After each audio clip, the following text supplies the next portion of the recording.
The world's most beloved competition is quietly becoming its most dangerous, a spectacle that promises glory but leaves behind financial ruin. From South Africa to Brazil, and most recently Qatar, each tournament has carried a warning. And now, with the World Cup coming to the United States, the question is unavoidable. What if football's greatest event bankrupts its next host? This is Socratic Replay, where we ponder the what-ifs of football.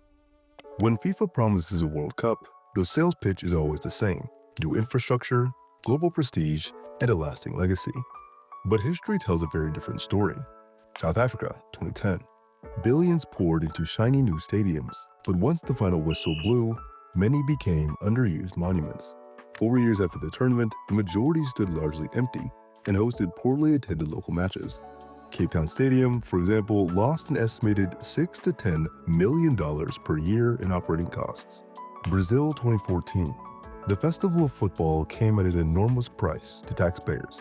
Stadiums in cities with no major clubs turned into white elephants, colossal structures generating little revenue with high maintenance costs. Qatar 2022.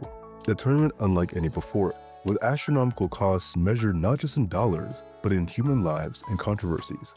Billions spent on stadiums in a desert nation, many already dismantling or sitting idle. Each of these World Cups promised to leave a legacy. Instead, they left scars. So what happens when the very same tournament comes to the world's biggest economy? On the surface, the US looks like the safest host FIFA could ask for. It has massive stadiums already built, NFL arenas that can be converted with minimal investment, world-class airports, highways, and infrastructure. So when FIFA awarded the 2026 World Cup to the US, alongside Canada and Mexico, the expectation was clear. This would be the most profitable tournament in history. But here's the catch. The US isn't immune to financial strain. As of 2024, the national debt has surpassed $37 trillion, and the debt-to-GDP ratio hovers around 120%. That means the country already owes more than the value of its entire economy. So, does that mean hosting the World Cup could push America into financial collapse? Not exactly, because unlike Brazil or South Africa, the US economy is so large and diversified that it won't crumble overnight. A $10 to $15 billion tournament is barely a drop in the bucket compared to the scale of US spending. But here's the real danger. It's not whether the US can afford the World Cup as a whole nation, it's about who pays for it and what else that money could have gone to. As all of you know, soccer is a sport of incredible grace and finesse and beauty. These are three things that have nothing to do with politics, and so we're thrilled to have the FIFA World Cup in the United States of America. Here's the thing about mega events like the World Cup. FIFA pays very little. The profits go to them. But the costs? They usually fall on the host. In 2026, the US has one big advantage. It doesn't need to build 8 brand new stadiums like Brazil or Qatar. But the stadiums are only part of the story. The real costs are in everything around them, from scaling up public transport to covering enormous security operations. And of course, those costs come from taxpayers, usually at the city and state level. Take Montreal, which hosted the 1976 Olympics. The city went into such deep debt it took 30 years to pay it off. Or Brazil, where entire states are still struggling with the financial hangover of 2014. So yes, the US economy overall is safe. But for individual cities, places like Kansas City, Houston, or Philadelphia, the risk is real. And that raises a bigger question.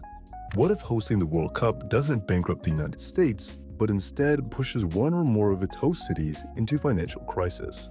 So let's play this out. Imagine the US hosts the World Cup, and one or more of its cities take on too much. Maybe Kansas City funds infrastructure upgrades that balloon in cost. Maybe Miami overspends on security.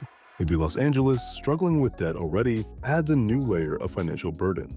The stadiums are packed, the goals are scored, and the tournament ends. And then reality sets in. The bills remain long after the fans go home. What happens next? At the local level, citizens feel betrayed. The money that could have gone to schools, hospitals, or housing was funneled into a one-month spectacle. Public anger rises. Politicians who push the bid face backlash. Future cities become wary of bidding for anything FIFA-related. Americans, who already account for some of the lowest World Cup viewership globally, never see it the same way again. Where others see a global celebration, they're reminded of their local pain. but the ripple goes much further. If the United States, the richest, most stable sporting market on earth, struggles to host, what does that signal to the rest of the world? Countries might think twice. Democracies with public oversight and accountability may hesitate to risk billions of taxpayer dollars. And if fewer democracies want to host, FIFA's options narrow, leaving us with the question, who's left? Authoritarian states with fewer checks and balances, places where governments can spend freely without public resistance. And the irony? Football's biggest celebration of global unity could increasingly be staged in countries where freedom is limited, simply because they're the only ones willing to pay the price. And if that's the future, what does that mean for the World Cup itself? Does it become less about football and more about politics? Less about unity and more about who can afford to buy the spotlight? Because if the US can't make the World Cup work without financial fallout, who can? Now, why does this matter for you? If you're like me, you love football, not just for the goals or trophies, but the sense that despite everything else, the entire world can still come together. But history shows us a pattern. When host nations are left with debt, abandoned stadiums, or broken promises, the appetite for hosting shrinks. If South Africa and Brazil struggled, if Qatar overspent, and if even the United States can't escape unscathed, then who's left to carry the torch? At some point, countries may look at the risks and decide it isn't worth it. And if that day comes, how far are we from the last ever World Cup? What do you think the legacy of the 2026 World Cup will be? A success story, or the moment the world began to question whether the World Cup was still worth the cost? Let me know your thoughts in the comments below. And if you enjoyed this exploration, don't forget to like, subscribe, and hit the bell so you don't miss the next What If in football.